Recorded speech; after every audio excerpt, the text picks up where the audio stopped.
Big boss Malayalam season 8 ഭാഗമായ അഗ്നിപരീക്ഷ എപ്പിസോഡുകൾ August 15 മുതൽ സംപ്രേഷണം ആരംഭിച്ചു. ഓഗസ്റ്റ് 15 ആദ്യ എപ്പിസോഡിൽ തന്നെ ഈ സീസണിലെ ആദ്യത്തെ ചീറ്റിംഗ് നടന്നിരിക്കുന്നു. ആദ്യ ദിവസം തന്നെ മത്സരാർത്ഥികളിൽ 40 പേരിൽ നിന്ന് 20 പേരെ വേർതിരിക്കുന്നതിന് വേണ്ടി ഒരു ടാസ്ക് നൽകിയിരുന്നു. പ്രമോയിലൂടെ പ്രേക്ഷകരെ അറിയിച്ചിരുന്നത് പോലെ തന്നെ ലോക്ക് ആൻഡ് കീ ടാസ്ക് ആയിരുന്നു. ചില ക്ലൂകൾ കൃത്യമായി രേഖപ്പെടുത്തിയ താക്കോലുകളും അതിന് സമാനമായ അതിനോട് യോജിക്കുന്ന ക്ലൂകൾ രേഖപ്പെടുത്തിയ താഴുകളും ഉണ്ടാകും.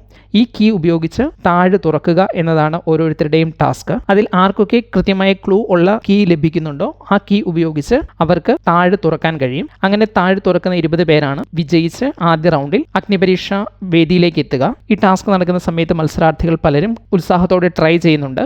ഇതിനിടയിൽ പൂജ എന്ന മത്സരാർത്ഥിയുടെ കൃത്യമായ ക്ലൂവോട് കൂടി തന്നെ കിട്ടിയ കീ ആണെങ്കിലും താഴിൽ അത് ഉപയോഗിക്കുമ്പോൾ ഓപ്പൺ ചെയ്യാൻ പറ്റുന്നില്ല. ഇങ്ങനെ പല പ്രാവശ്യം പൂജ ശ്രമിച്ചപ്പോൾ പൂജയ്ക്ക് ഇത് കഴിയാതെ വന്നതോടെ പൂജയുടെ അടുത്ത് നിന്ന് മറ്റൊരു സുഹൃത്ത് ഈ കീ വാങ്ങിയെടുക്കുകയായിരുന്നു. അതോടെ കീ ഒരു മത്സരാർത്ഥിയുടെ കയ്യിലും ക്ലൂ പൂജയുടെ കയ്യിലും എന്ന രീതിയിലായി. ഈ സമയത്ത് ഈ കീ തിരിച്ച് പൂജയ്ക്ക് കൊടുക്കില്ല, ഇത് തനിക്ക് കിട്ടിയതാണ് എന്നൊരു നിലപാട് ആ മത്സരാർത്ഥി എടുത്തു. എന്നാൽ പൂജ ഇത് തനിക്ക് കിട്ടിയതാണെന്നും അത് താൻ പല പ്രാവശ്യം ട്രൈ ചെയ്തിട്ട് തനിക്ക് ഓപ്പൺ ചെയ്യാൻ കഴിയാത്തത് കൊണ്ട് അദ്ദേഹം ചോദിച്ചപ്പോൾ കൊടുത്തതാണ് എന്നും പറയുന്നുണ്ട്. അതേസമയം അദ്ദേഹം പറയുന്നത് തനിക്കാണ് കീ കിട്ടിയത്, ക്ലൂവും മാത്രമാണ് പൂജയ്ക്ക് കിട്ടിയത് എന്നാണ്. അവസാനം റെനീഷ അവിടെ എത്തി പ്രശ്നം സോൾവ് ചെയ്യുന്നുണ്ട്. ക്ലൂ ആരുടെ കയ്യിലാണോ അയാൾക്ക് കീ കൊടുക്കാൻ ആവശ്യപ്പെടുന്നു. അതിനുശേഷം പൂജയ്ക്ക് കീ കിട്ടിയ ശേഷവും പൂജ പല പ്രാവശ്യം ശ്രമിച്ചിട്ടും ആ താഴ് തുറക്കാൻ സാധിച്ചില്ല. അവസാനം വരെ ആ താഴ് തുറക്കാൻ സാധിച്ചിരുന്നില്ല.